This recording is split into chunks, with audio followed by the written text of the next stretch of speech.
நவரஸ் தமிழ் நேயர்கள் அனைவருக்கும் வணக்கம். நான் தான் உங்களோட விஜே கார்த்திக். ரீரிலீஸ் வந்து இப்போ இருக்கக்கூடிய ட்ரெண்டில் இருக்குது. என்னென்னா நம்மளாம் வந்து இப்போது நீங்கள் ஒரு 90s கிட்டாக இருந்தீங்க அப்படின்னா அப்போது நீங்கள் வந்து ஒரு 1ஆம் கிளாஸ் படிச்சுட்டு இருக்கும்போதோ இல்லை 2ஆம் கிளாஸ் படிச்சுட்டு இருக்கும்போதோ ரிலீஸ் ஆன படங்கள்லாம் டிவியில் பார்த்து என்ஜாய் பண்ணியிருப்பீங்க.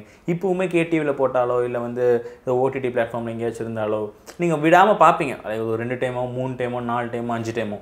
அப்போ நமக்குள்ள ஒரு சின்ன ஒரு ஃபீலிங் இருந்துக்கிட்டே இருக்கும், இந்த படத்தை நம்ம தேட்டரில் மிஸ் பண்ணிட்டோமே. ஸோ தேட்டரில் ஃப்ரெண்ட்ஸோடு போய் பயங்கரமாக வைப் பண்ணி ஸோ இந்த மாதிரியான ஒரு என்ஜாய்மெண்ட்டை இந்த படத்துக்கு நான் மிஸ் பண்ணிட்டோமே, கொஞ்சம் ஏர்லியாக பிறந்திருக்கலாமோ, அந்த மாதிரியான தாட்லாம் நம்ம எல்லாருக்குமே இருந்திருக்கும்.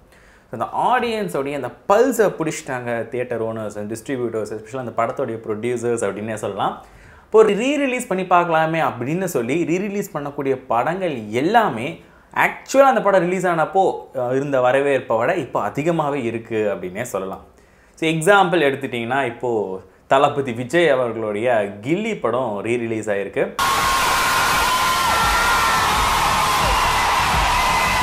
ஆக்சுவலாக அவர் இந்த படம் ரிலீஸ் ஆகி இவ்வளோ நாள் ஆகி இப்போவுமே நீங்கள் எடுத்து பார்த்தீங்க அப்படின்னா புக் மை ஷோலையோ இல்லை கமலா தேட்டர்லேயோ ஹவுஸ்ஃபுல்லாக போயிட்டுருக்கு அந்த ஷோ. அப்போ அதுக்கான காரணம் என்னென்னா மக்கள் அந்தளவுக்கு அந்த படம் மேலே காட்டக்கூடிய ஆர்வம். ஆக்சுவலாக இது எதனால் அப்படிங்கிற ஒரு மிகப்பெரிய ஒரு கொஸ்டின் இருக்குது. ஏன்னா இப்போ விஜய் அவர்களுடைய லியோ எடுத்தாலும் சரி இல்லை வாரிஸ், அதாவது ரீசெண்டாக அவருக்கு ரிலீஸ் ஆன படங்கள்லாம் எடுத்தீங்க அப்படின்னா ஒரு 4 days 5 daysக்கு வந்து ஹவுஸ்ஃபுல்லாகவே போயிட்டுருக்கும். அதுக்கப்புறம் கொஞ்சம் கொஞ்சமாக அந்த சீட் ஃபில்லிங் ஆகிறது கம்மியாகும். ஆனால் கில்லி படம் இவ்வளோ நாள் ஆகியும் ரீரிலீஸ் ஆகி இப்போவுமே ஹவுஸ்ஃபுல்லாக தான் போயிட்டுருக்கு. இப்போ கூட ரீசெண்டாக எங்கே போய் பார்த்தீங்கனாலுமே மக்கள்லாம் ஆரவாரமாக திருட வந்துட்டு இருக்காங்க. அவங்களுக்கு இத்தனைக்கும் கதை தெரியும், திரைக்கதை தெரியும், அடுத்து இந்த படத்தை வரப்போகுது தெரியும், டைலாக்லாம் மனப்பாடமாக தெரியும்.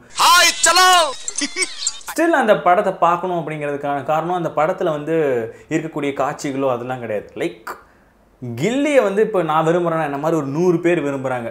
எல்லாரும் ஒன்றா ஒரு இடத்துல சேர்ந்தா அந்த இடத்துல ஒரு செலிப்ரேஷன் இருக்கு இல்லையா. கில்லி படத்தை பார்க்கணுங்கிறத தாண்டி அந்த படத்தை செலிப்ரேட் பண்ணணும் அப்படிங்கிற ஒரு மோட்டோவில் தான் வந்து இவ்வளோ ஆடியன்ஸ் அலைகடலாக திரும்ப வந்துட்டு இருக்காங்க.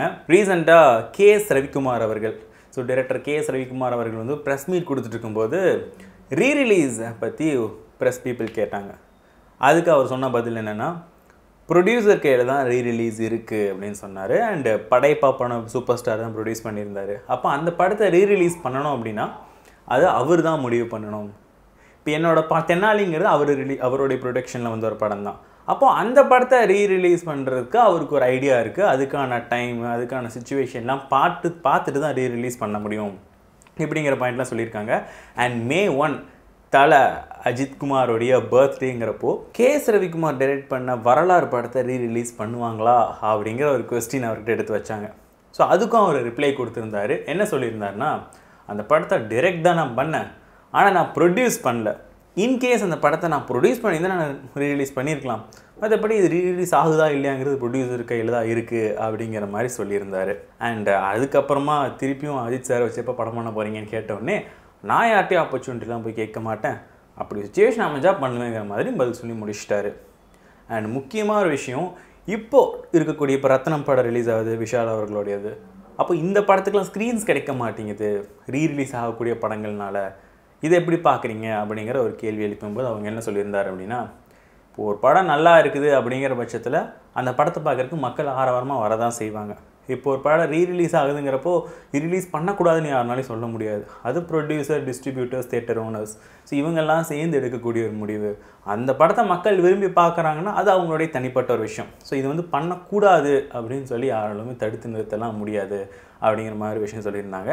அண்ட் முத்து படம் ரிலீஸ் ஆகிருந்துச்சு, அதுக்குமே நல்லா வரவேற்பு கிடச்சிது அப்படிங்கிற மாதிரியும் KS ரவிக்குமார் அவருடைய அந்த ப்ரெஸ் மீட்டில் குறித்து சொல்லியிருந்தார். இப்போ ரீரிலீஸ் அப்படின்னா ஆல்ரெடி ஒரு இருக்கும், ஆல்ரெடி எடுத்த படம் தானே, அதை திருப்பி ஒர்க்லாம் பண்ண வேண்டியது இல்லை, திருப்பி தியேட்டர் ஓனர்ஸ் கொடுத்து அவங்க பாட்டு போட்டு போகிறாங்க அப்படிலாம் கிடையாது. டெக்னிக்கலி நம்ம ரீஒர்க் பண்ண வேண்டியது இருக்கும்.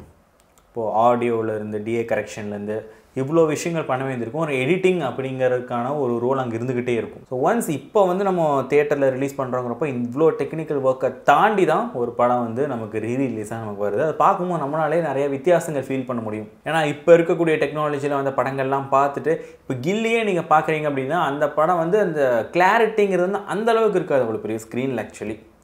ஸோ இது எல்லாமே நீங்கள் நோட் பண்ணியிருப்பீங்க. பட் ஸ்டில் அந்த வைப் அப்படிங்கிறது நமக்கு இருந்துக்கிட்டே தான் இருக்கும். இப்போ பாபா படம் கூட ரிலீஸ் பண்ணியிருந்தாங்க, தலைவர் சூப்பர் ஸ்டாரோடைய படம்.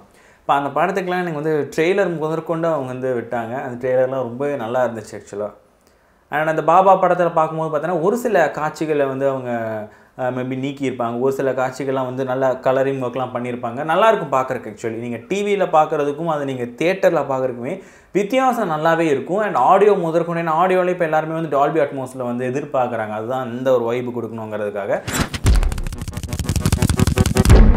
ஸோ இந்த மாதிரி எல்லா கரெக்ஷனுமே பண்ணி தான் அந்த ரீரிலீஸ்க்கான படம் அப்படிங்கிறது தியேட்டரில் நமக்கு கிடைக்குது. அப்போது இது எல்லாத்துக்குமே கொஞ்சம் இன்வெஸ்ட்மெண்ட் அவங்க பண்ண வேண்டியதாக இருக்கும். பட் இப்போ ரீரிலீஸ் ஆகக்கூடிய படங்கள் எல்லாத்துக்குமே வந்து அவங்க போட்ட அமௌண்ட்டை விட ப்ராஃபிட்டாக தான் வந்துட்டுருக்குது அப்படிங்கிறது தான் ஆக்சுவல் டேட்டா. ஏன்னா ரீரிலீஸ் ஆகுதுங்கிறப்போ நார்மலாக எது ஒரு படத்தையும் பண்ணிட மாட்டாங்க. மக்களுக்கு வந்து இந்த படத்தை வந்து வரவேற்பு கொடுப்பாங்க. இப்போ சோஷியல் மீடியா நிறைய மீம்ஸ் வரும், இப்போ நிறையா பேஜஸில் வரும். இப்போ சோஷியல் மீடியாவில் மக்கள் எல்லாம் இதை வந்து அதிகமாக பேசிகிட்டு இருக்காங்களோ, லைக் இது வந்து ரீரிலீஸ் பண்ணால் நல்லாயிருக்கும் அப்படிங்கிற ஹோப் எப்போ அந்த ப்ரொடியூசருக்கு வருதோ அப்போ தான் இந்த மாதிரியான ஆடியோ கரெக்ஷன்ஸ், டெக்னிக்கல் ஒர்க்ஸ்லாம் பண்ணி ஒரு படத்தை டிஸ்ட்ரிபியூட்டர்ஸ்லாம் பேசி ரீரிலீஸ் பண்ணுறாங்க. அப்படி ரிலீஸ் ஆன படங்கள் தான் இப்போ நம்ம எல்லாம் பார்த்து என்ஜாய் பண்ணிட்டு இருக்கிறது. அதில் முக்கியமான ஒரு படம் தான் கில்லி. நீங்கள் வந்து எவ்வளவோ படத்தை வந்து ரீரிலீஸ்க்காக காத்துட்ருப்பீங்க. ஸோ இந்த படத்தை நம்ம டிவியில் என்ஜாய் பண்ணிட்டோம், இப்போ வந்து நிறையா ஆன்லைன் பிளாட்ஃபார்ம்ஸில் பார்த்து என்ஜாய் பண்ணுறோம். பட் இதை நான் தியேட்டரில் விசில் அடித்து டான்ஸ் ஆடி இந்த பிக் ஸ்க்ரீனில் பார்த்து என்ஜாய் பண்ணோம் அப்படின்னு சொல்லிட்டு உங்களுக்குமே உங்களுடைய விஷ் அப்படின்னு இருக்கும். இல்லை உங்கள் ஃபேவரட் ஹீரோஸுடைய படங்கள் இருக்கும், இல்லை வந்து ஒரு கான்டென்ட் பேஸ் பண்ணியிருக்கக்கூடிய படம், இந்த படம் தியேட்டரில் பார்த்தா வைபாக இருக்கும் அப்படிங்கிற மாதிரியான படங்கள்லாம் நிறையா இருக்கும். அப்படி நீங்கள் எதிர்பார்த்து காத்துட்ருக்கக்கூடிய படம் என்ன அப்படிங்கிறத கமெண்ட் பாக்ஸில் பதிவு பண்ணுங்கள்.